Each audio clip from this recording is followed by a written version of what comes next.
I don't want to come out and say that we're all disaster freaks, but having a volcano that really erupts in a large eruption is obviously, for a geophysicist or volcanologist, a very exciting and dramatic event.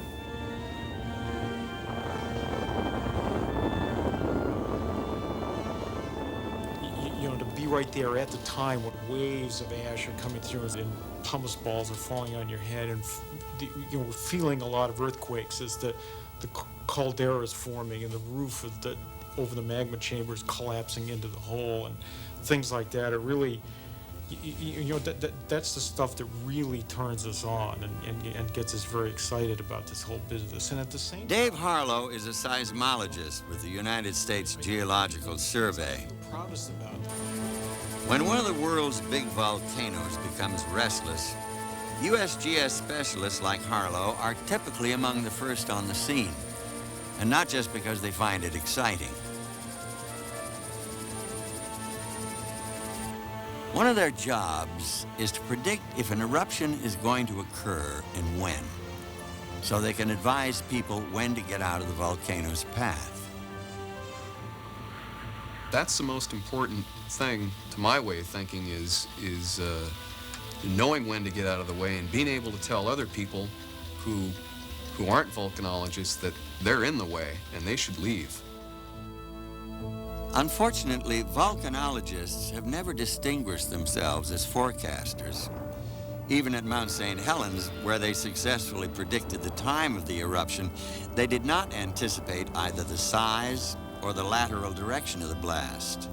But in the decades since Mount St. Helens, the development of new theories of how volcanoes work and better instruments for studying them has convinced many experts that they are ready to make truly accurate forecasts.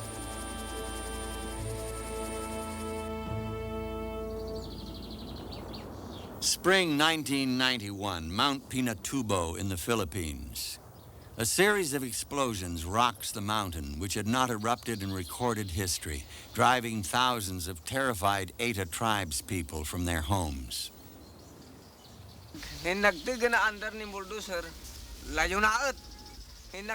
There was a rumbling, like a bulldozer, and the earth shook. And I ran, and it rumbled again and again, and the third time it rumbled like a bulldozer. That was when it exploded.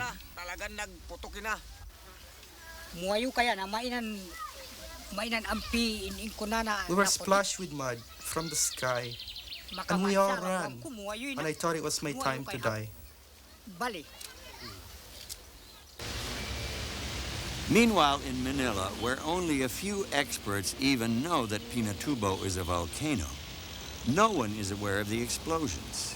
That news arrives 2 days later when a nun working with the ETA shows up at FIVOLCS, the Philippine Institute of Volcanology. After hearing about the explosions, Director Ray Punangbayan immediately orders an aerial survey of Pinatubo. From the air, 3 explosion craters and 4 columns of steam are clearly visible. But the survey team decides there's nothing to worry about. The blasts, they conclude, were simply the mountain letting off steam. But I said, why only now? Why are we having this steam explosion? And they cannot give me any good answer. So Punangbayan orders a portable seismometer taken to the mountain. In less than 2 days, it records over 400 earthquakes beneath the still steaming summit. Now genuinely concerned, Punangbayan places a call to friends at the U.S. Geological Survey to ask for help. Worldwide, there are 50 or so volcanic eruptions a year. Because of limited funds, the USGS can send scientists to only a few. But over 10 million people and 2 huge American military bases sit in the shadow of Mount Pinatubo. Subic Bay Naval Station is 25 miles away, and Clark Air Base just 10. Less than 3 weeks after Pinatubo starts showing signs of life, U.S. volcanologists are working alongside Filipinos trying to figure out what's going on under the mountain. Three possibilities exist, one of which, magma rising from the Earth's crust, could be catastrophic. But is that what's happening? Or is the mountain simply letting off excess steam, which would be insignificant? Or are the earthquakes being produced by tectonic stresses caused by shifting in the Earth's crust? This might cause local damage, but little more.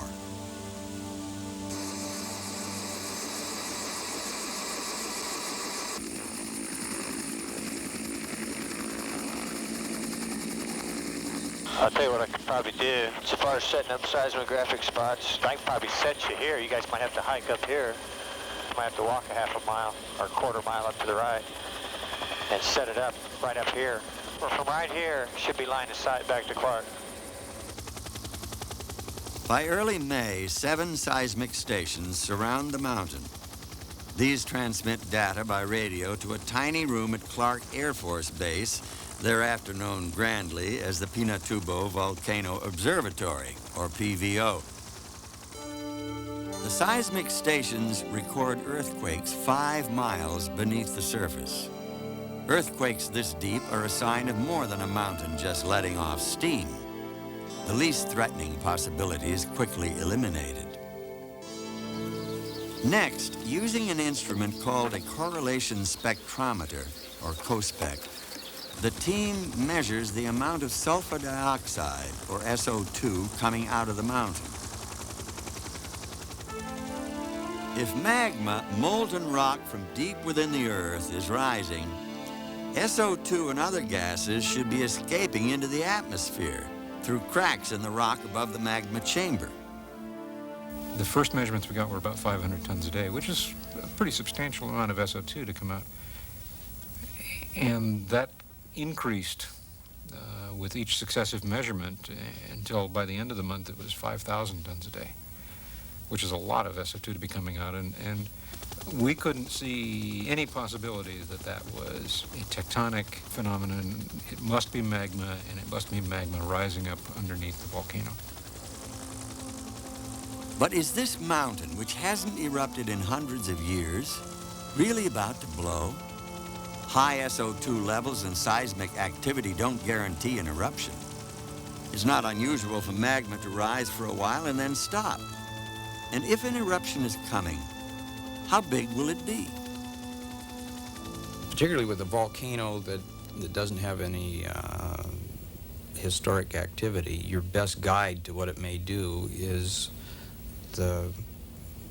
what it's done in the past, and that is recorded in the deposits that have been produced by past eruptions. I flew over with Dave Harlow, and as we were flying to the Philippines, we were able to look down on Katmai from 33,000 feet and see the ash flow sheets and the pyroclastic flows and the whole lay of the land down there, and we were impressed. And then we got to Pinatubo, and we flew around, and Dave and I turned to each other and said, "Wow, that looks like Katmai.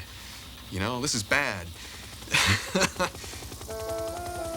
Heavily eroded volcanic ash and rock deposits extend for miles on all sides of Pinatubo. Strong evidence that when this volcano does go off, it goes off big. Looking for details from Pinatubo's past, Newhall, Hoblet, and their Filipino colleagues unearthed charcoal remnants of trees incinerated by previous eruptions. These are radiocarbon dated. They indicate the mountain has erupted only 4 or 5 times in the last 2,000 years. Volcanoes that erupt infrequently almost always erupt violently. This violence can take many forms. Many volcanoes produce lava flows, rivers of molten rock.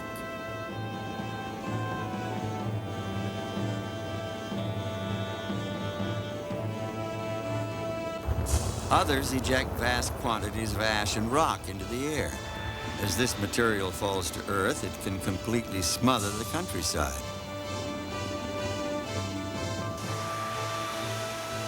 Add a little rainfall and you might get a hot mud flow, or lahar, which can bury a town in minutes.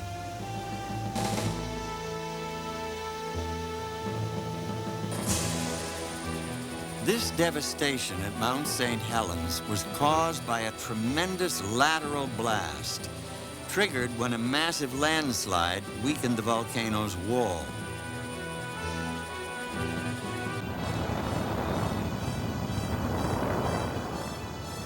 And then there are the hot, dense avalanches of ash, rock, and gas called pyroclastic flows. These can roar down a mountain at 100 miles per hour, burning everything in their path.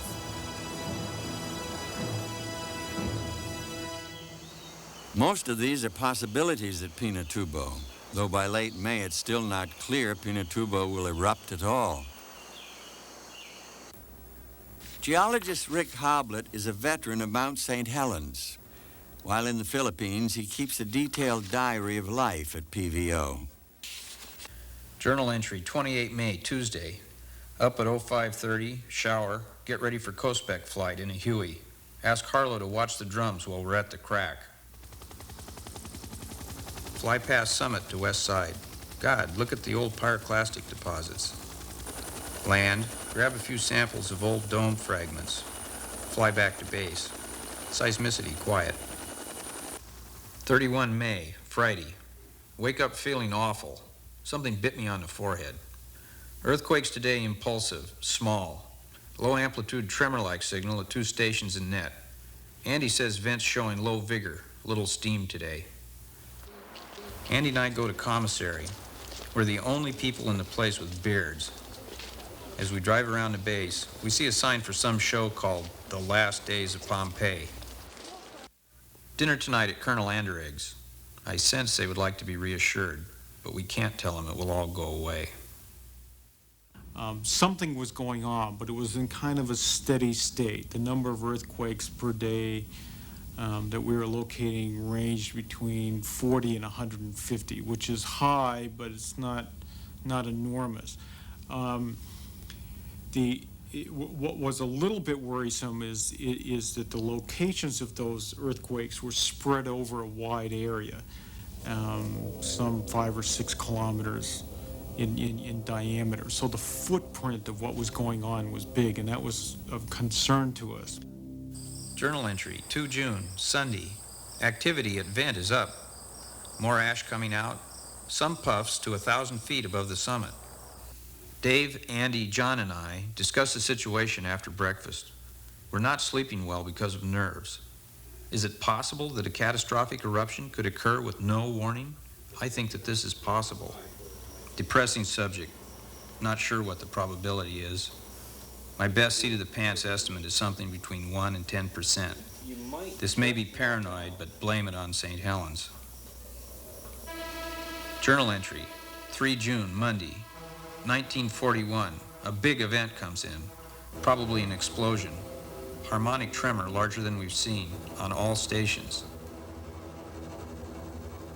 Like so many others, this message from the mountains sparked speculation and debate at PVO. I was talking to Dave, and he says, well, what do you think? And I said, you know, Dave, I think maybe we're witnessing the precursor to a historic eruption. And he says, don't talk like that. I don't want to hear that. Volcanologists use 4 levels of alert to warn people of the danger posed by a restless mountain.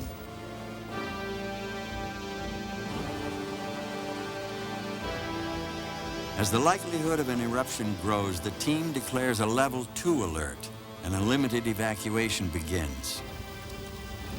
On June 3rd, Ray Punungbayan orders 20,000 Filipinos living within 6 miles of Pinatubo to evacuate their homes. Meanwhile, on Clark, just 4 miles beyond the level 2 evacuation zone, the crisis facing the base begins to sink in. We had millions of dollars worth of airplanes, helicopters, millions and millions of dollars of supplies. We had about 14,500 or so people to move in short order. All of their belongings are very important to them. Their pets are very important to them. We had a 200-bed hospital, a lot of babies. I have to tell you that if you took all of that and tried to do it in one big bite, it becomes very mind-boggling and obviously just scares the hell out of you. You know, everybody wants to know, well, do we evacuate now? And it's an incredible sort of weight to bear. And all you can do is say, well, we think it's going to do this. But there's maybe only a 60% probability of that. And people don't want probabilities. They want black and white. Yes, no, it's going to erupt, it's not. It's going to be big, it's not. We should move, we shouldn't. It's, that was, for me, the worst part. And I didn't even have the, that sort of awesome responsibility. That was, you know, Dave Harlow and Rick Hoblit. And stress load was intense.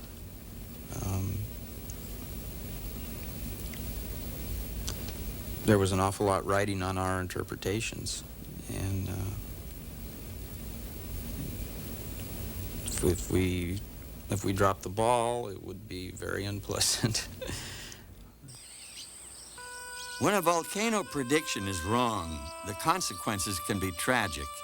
In 1986, one day after scientists had decided it posed no immediate threat, Nevado del Ruiz in Colombia erupted, sending a hot mud flow roaring down upon the sleeping town of Armero.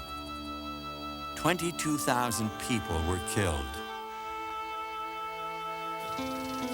On the other hand, predicting an eruption that doesn't happen is rarely forgiven.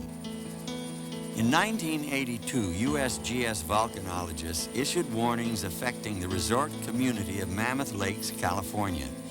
When nothing happened, townspeople concerned about lost tourist dollars and threatened property values reacted with anger. Scientists' lives were threatened, and bitter feelings have persisted for years. No one at PVO wanted to relive either of these experiences. I don't think any of us were sleeping very well. I certainly was not sleeping very well during this period. It was a kind of thing where the volcano then picked up and just, it was a sense that this thing was really grinding away on you personally. It was, you know, an adversary in this particular case where we had to get it right and make the forecast. Journal entry, 5 June, Friday. Seismicity has changed. We're now getting more quakes under the vent rather than to the northwest. We're also getting many B-type events. Today's co-spec is 260 tons per day. Very low. Bad news. System is not degassing. More discussion about going to alert level 3. Andy Ewart and I leaning toward a 3. Harlow not quite there yet. PJ says if we do go to a 3, the Filipinos will expect an eruption in 2 weeks, meaning we only have one chance before we lose credibility.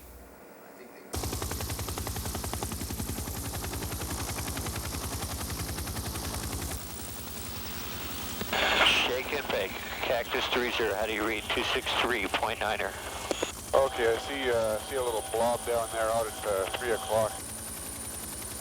The tension around PVO hits a new peak with the sighting of that blob or spine of new magma. The decision is made to go to alert level 3, and a meeting is scheduled to explain to Clark's top officers the implications of this new development. Hoblit will fly over the summit at dawn, just before the crucial meeting, to double-check the presence of fresh magma on the mountain. Journal entry, 6 June, Thursday. Fly to summit. Quite clear. White steam plume hangs over summit. Good view of the vent and suspected spine. It's only an erosional remnant. Take 2 more passes, no doubt. I should have confirmed this before we went public. Return to flight line. I call PVO, get Dave. Give him the news. What to do. I say, have a nice day, as he walks into the lion's den. There was a morning meeting where I needed to present basically a story about how the the volcano was increasing in activity, but by the time that I went into the meeting, the activity had decreased, and I said that, sort of swallowed my words, that I had made this announcement that things were going on. In fact, they were not. Journal entry, 6 June, Thursday. Dave was in a bad spot during the briefing. Got to slough it off. When I returned back to our observatory from the meeting, our normal background activity went from something like this to something like this. And here I just finished telling everybody that this thing was not as active as we thought it was, and here it was cranking out. And part of the drama is like, now do I rush back over there and tell everybody, no, the thing's cranking up again, or is this another one of these little fluctuations, and if I wait it out long enough, it's going to go away? Well, it turned out that it didn't go away and didn't go away, and basically I was holding my breath. And about in here, where you can see all of this, the activity is, the earthquakes are getting bigger and bigger and more frequency, and the background noise is picking up. That's when I cracked. I just couldn't take it any longer. I called them again and said that this thing is really now cranking up. And we need to be really concerned about this. And by the time somebody came over, it was now back down to background level again. It was an incredible roller coaster. I think Hoblit described it as riding the tiger.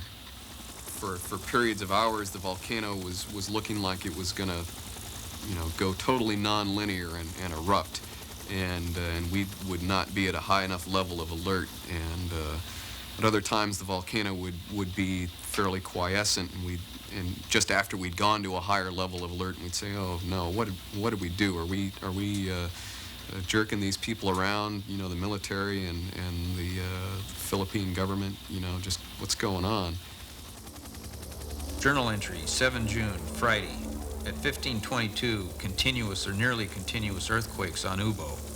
High SAM peaks at 3 to 4 hertz. Can't reach Ray by phone. Send fax, warning of increase. Dave says he's about to call a 4, based on amplitude, continuity of seismicity. Colonel Grimes says, once you declare a 4, the end of the world happens. Dave makes the declaration. Alert level 4 means an eruption could come within 48 hours. Ray Punangbayan orders the evacuation of everyone within 12 miles of the mountain. 120,000 people leave their homes for temporary evacuation centers. At Clark, now well within the evacuation zone, General Studer knows his people are not yet ready to leave. He is well aware a premature evacuation could cause dangerous panic. Convinced the volcanologist can give him at least 6 hours warning, General Studer decides the Air Force will, for the moment, stay put. Journal entry, 7 June, Friday. Ewart says if you put a frog in cold water and slowly turn up the heat, he'll stay there till he dies. But if you throw him into hot water, he'll jump out. If someone had just plunked us down in this situation on June 7th, we would have run screaming from the area or something, because you look at something and you say, wow, it's really obvious that it's getting hot here, and then we should leave. Whereas if you're sort of slowly working into the situation, you say, yeah, it's a little worse than yesterday, but we made it through yesterday and we're still here, and well, we can probably stay a little longer. There's, you get familiarity breeds contempt or something, and you get used to the situation. You begin to think that, maybe you're going to be luckier than you are.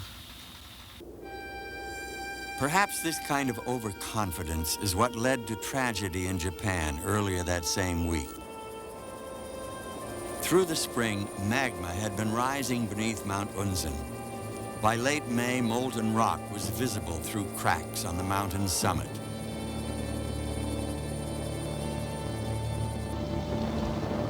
In early June, the summit gives way.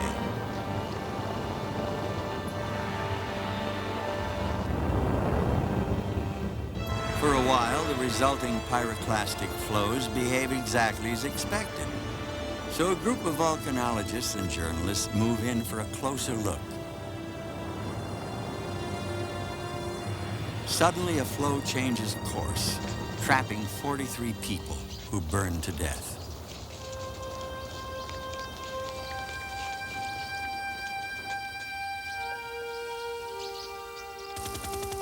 Journal entry, 8 June, Saturday, 0751. Fly back east to inspect the vent area. If that's coming up out of the ground, we got a serious problem. Well, do you want us to keep flying around looking at it, or? Yeah, we got to make sure what it is. Let's drop down a bit. Okay, coming down, standard, using throttles. All right, we don't have to snuggle up real close to it. We'll take a look at it from a little bit farther out. I can appreciate your braveness. Make a close pass. See a dome. Take several passes to make sure. It's for sure. Call Dave immediately. Give him the news. He's happy as hell. We observed a dome. In other words, a little slug of magma, cold, relatively cold magma squirting out on the ground. And when you see this domal structure, that's indicative of a kind of magma that's very explosive. So then suddenly the equation changed dramatically. The stuff that came out on the ground, although none of us cared to walk up and whack off a sample of this stuff, looked and for all intents and purposes was the same stuff. I mean, the ash samples indicated it's the same stuff that had come out previously, been erupted previously in these huge pyroclastic flow sheets. And at that time, we began to become very concerned. On June 8th and 9th, General Studer goes with Rick Hoblet on his surveillance flights over the volcano. You have the sound of the helicopter, which is that thump, thump, thump that all of us remember from Southeast Asia. The doors are open, you hear the wind, and you see how big it is, and you're so close to it, you feel like you could reach out and touch it, but you're afraid that if you did, it'd burn your hand. There was no doubt that there was something going on underneath this ground, and that it wasn't happy. It was not a happy camper. On the morning of June 10th, General Studer orders a full evacuation of Clark, leaving behind only a 1,500-person security force. The top priority for Clark officials this morning was getting people safely out of the area. Staging areas were set up on the Clark flight line to make the evacuation of over 14,000 people as smooth as possible. There you go. Have a safe trip. Thank you. We just got here 12 days ago. They didn't tell us we were going to do this. Now we're on vacation. Iceberg. You have a good day. Thank you. Bye-bye, kids.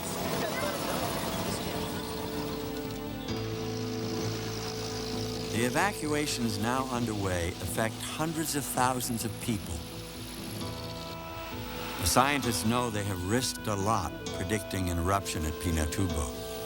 Every hour that passes without one heightens the tension at PVO. That was a period of falling off in our spirits. We were then beginning to really second guess ourselves.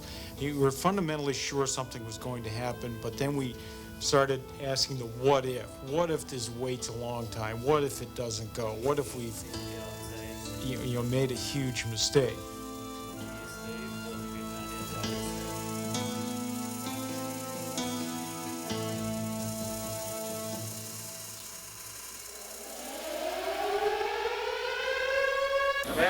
That is true in the extreme upper level. It's currently about 65, and we just watched it go boom almost right off of our skull. Yeah, that's true. Is the alarm going off? Are we being evacuated?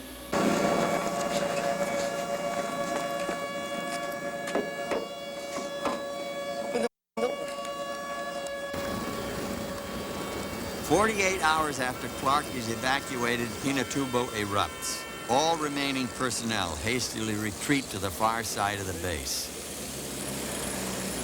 Hey, I was up at the wall, and I got the I seen that thing started going, and I was gone. I think my underwear is about 2.5 miles that way.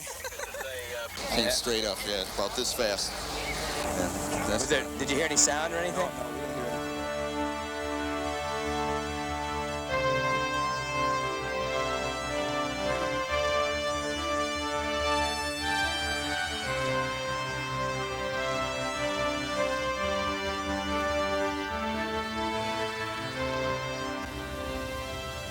When that first big blast happened on the 12th of June, there were several airmen around us just, looking at this thing and, this is just being awed by this, where I was, I was jumping, yeah, go, all right, that's great. I mean, it was more of an emotional release. One, it was a spectacular blast, and second,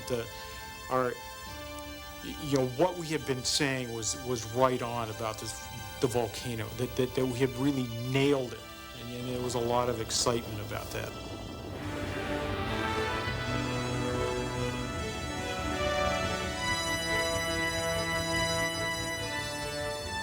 People after the first eruption would come and say, "Was that the big one? Was that the big one?" I was like, "No, I don't think that was the big one. That was, you try and make a analogy or metaphor. No, that was like a throat clearing thing, or a vent clearing phase. We knew that June 12th wasn't the big guy. That was just the volcano saying, okay, I'm gonna do it. I'm ready, and this is, these are appetizers."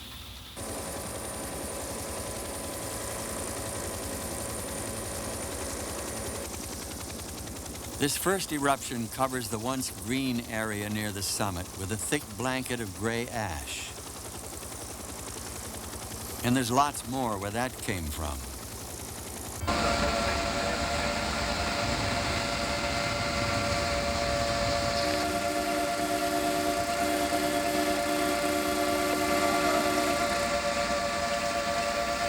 This sucker's huge this time. We got to get out of here pretty soon. That stuff gonna come down right on us this time.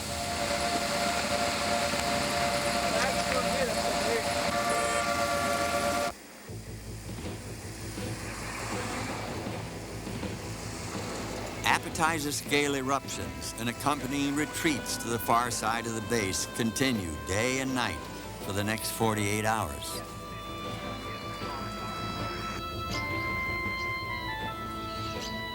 With each eruption, communities as far as 50 miles from the volcano are showered with ash and sand.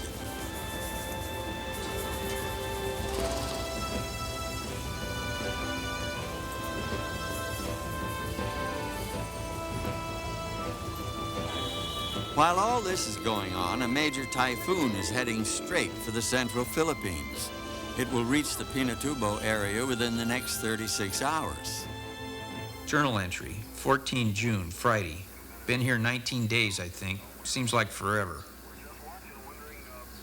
0645. Call Ewart, ask what's happening. He says it's still rocking and rolling. Wonders what's keeping the lid on. 2100. Dave calls a meeting. It doesn't work. People are too beat. 2217. Go to bed, exhausted.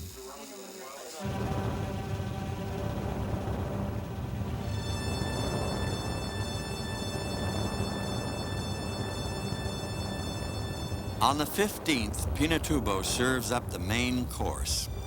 From 2 a.m. on, there is a continuous eruption, punctuated by massive explosions that send ash 100,000 feet into the air.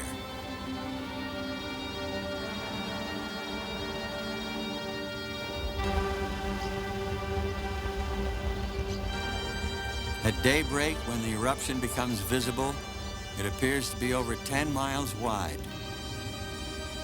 Pyroclastic flows roar down from the summit in all directions. Even from 15 miles away, these flows overwhelm the horizon.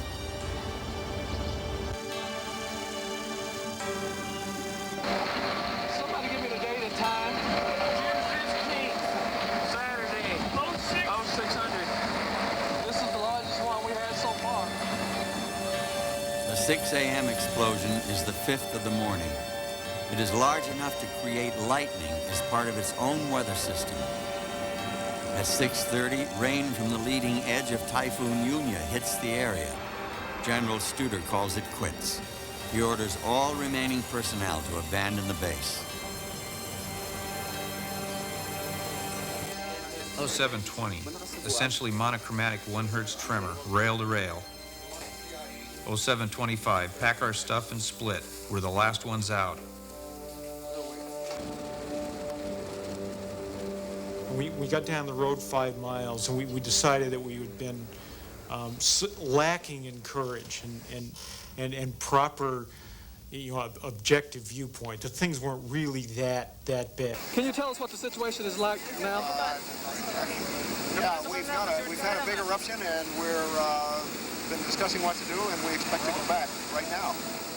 And so we returned to the base and got our equipment all going again and started looking at these eruptions. And by that time, the eruptions were having, with increasing frequency, there was a low-level wind shear from this typhoon that was blowing ash right over Clark Air Base and where we were. So there were periods of 15 or 20 minutes when it was just dark. It's like the middle of the night.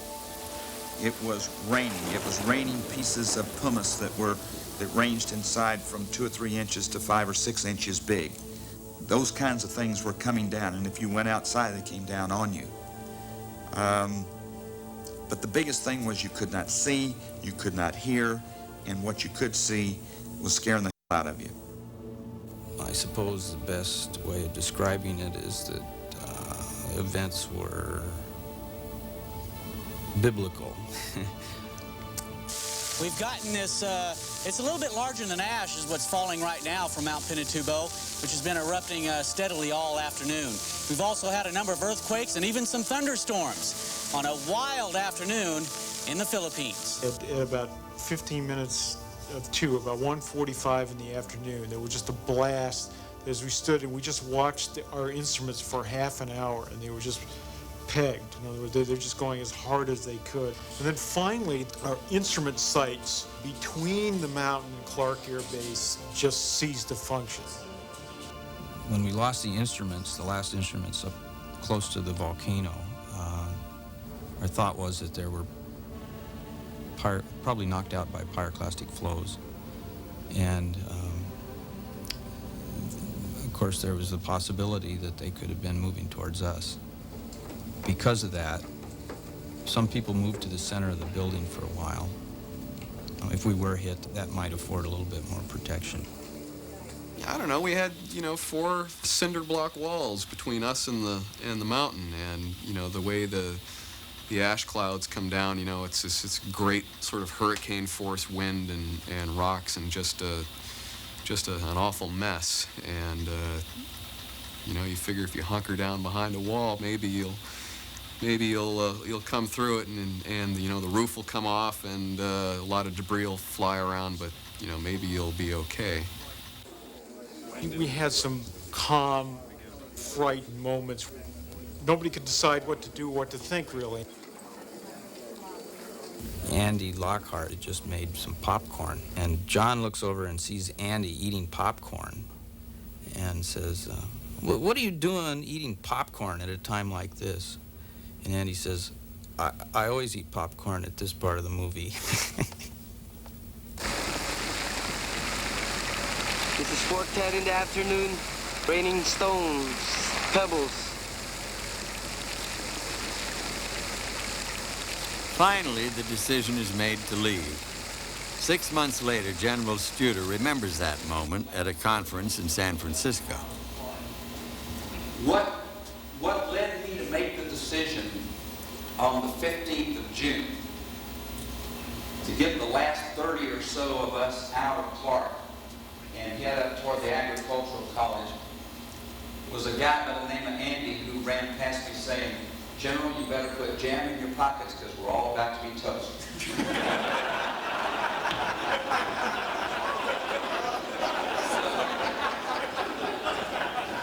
I'm telling you, you can have satellites, all these little things sticking in the ground and all that other. And let me tell you something, when that guy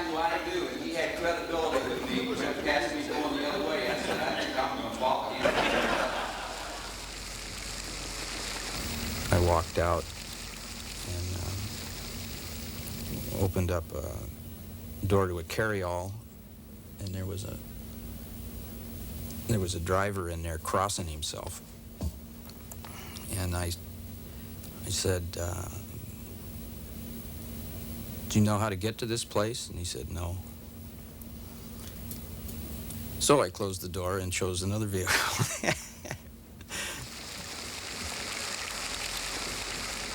Pitch darkness, raining mud, pumice balls that size bouncing off the car, and by that time it was and, you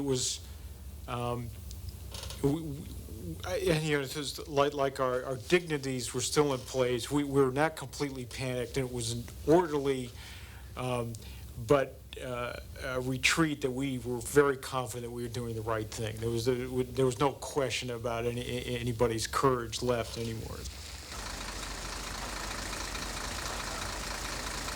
I don't regret leaving at all, and I think if I was put in that situation again, I might have left sooner. No, I don't regret leaving at all. It was a huge eruption, and I think just psychologically, I was just happy to get away, to go anywhere else, as long as it was away from where that eruption was happening.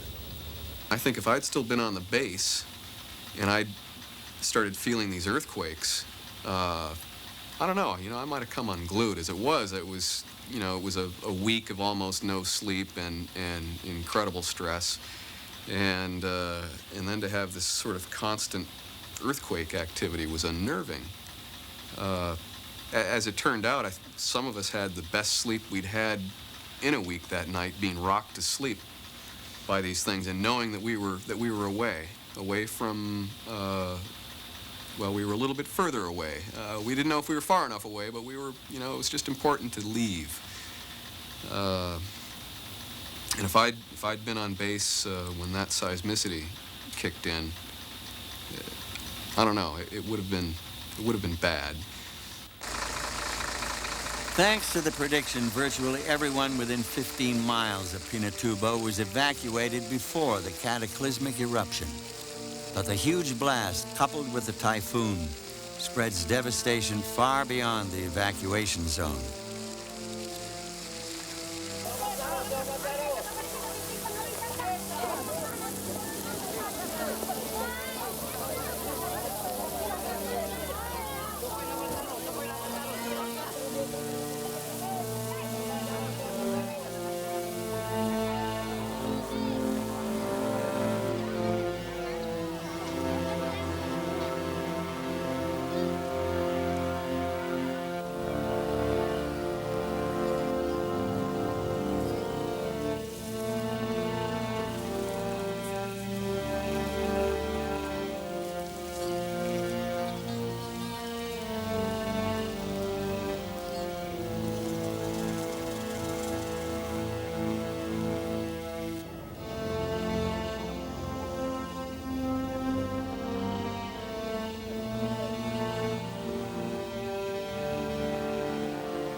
Towns like Angeles and Olongapo are buried in ash up to a foot deep.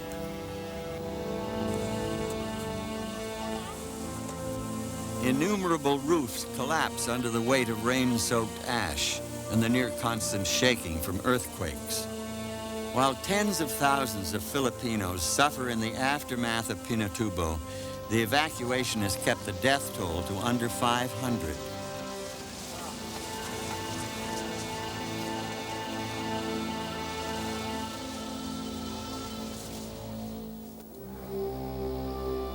The first photographers who venture into the area near the mountain discover a surreally monochromatic landscape.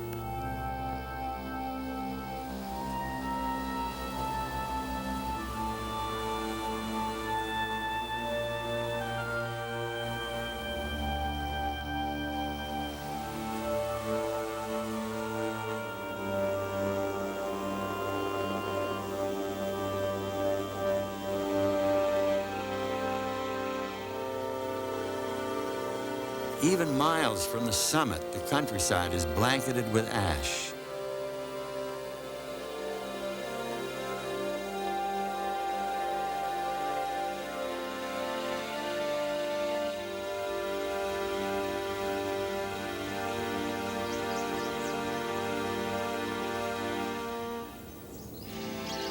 As far as 50 miles away, farm fields and pastures are buried.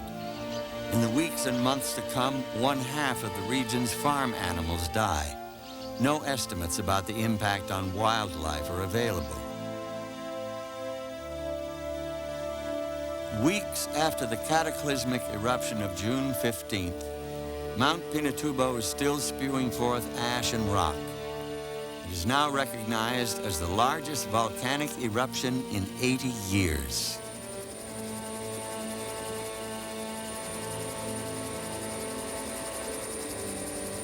The total volume of products produced by the eruption can only be broadly estimated. It's somewhere in the neighborhood of 5 to maybe 8 cubic kilometers of ash deposits of various kinds.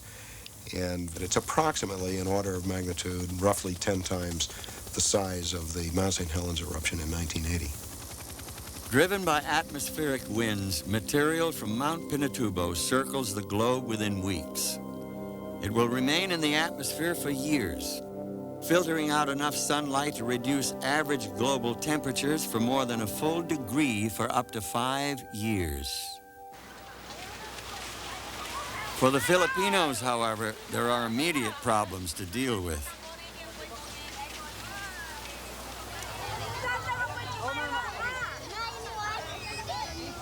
Three weeks after the eruption, the number of people displaced by Pinatubo is put at 250,000. 4 months later, 200,000 are still in evacuation centers. Their return home complicated by the problem of volcanic mud flows, or lahars.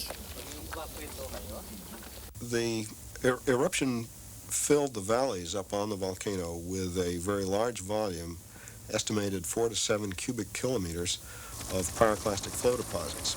That's fairly loose ash and pumice fragments that fill the valleys in places, in at least one place, up to more than 200 meters thick, over large areas 30 to 50 meters thick.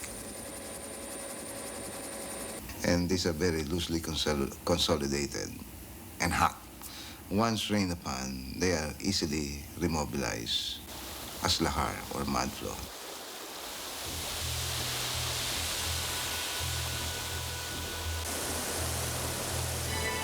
They come down the slope at the rate of about 15 to 20 kilometers, and the density is about equivalent to that of a flowing concrete.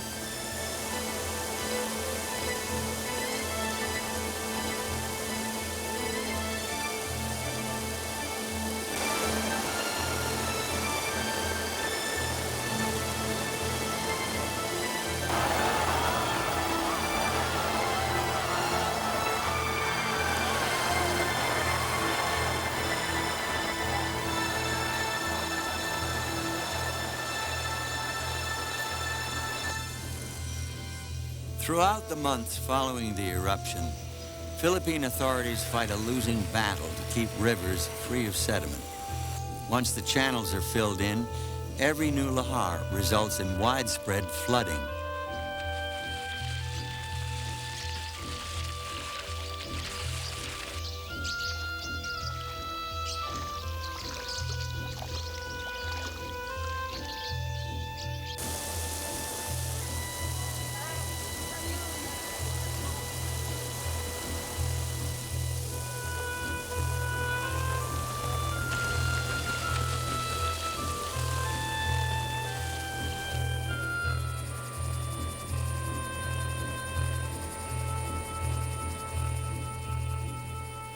The estimates are about 650,000 people lost their jobs, and about 50,000 families have permanently lost their homes.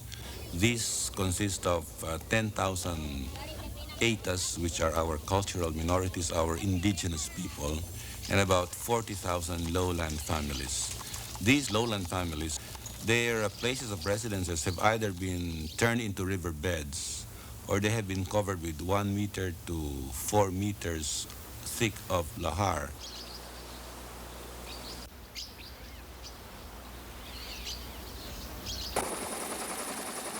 The damage at Clark was so extensive, the Air Force decided not to rebuild the base.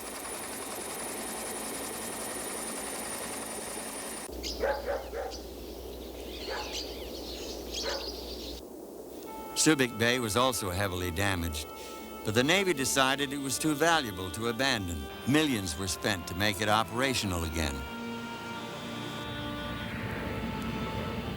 But less than 6 months later, the Philippine Senate refused to renew the Navy's lease, effectively ending America's 100-year military presence in the Philippines. While no one expects another major blast, Mount Pinatubo has not yet gone down for its much-awaited 600-year sleep. Eruptions still happen. Most are quite small. But some have required the evacuation of tens of thousands of Filipinos, and there has been loss of life. Property damage caused by mud flows may continue for a decade.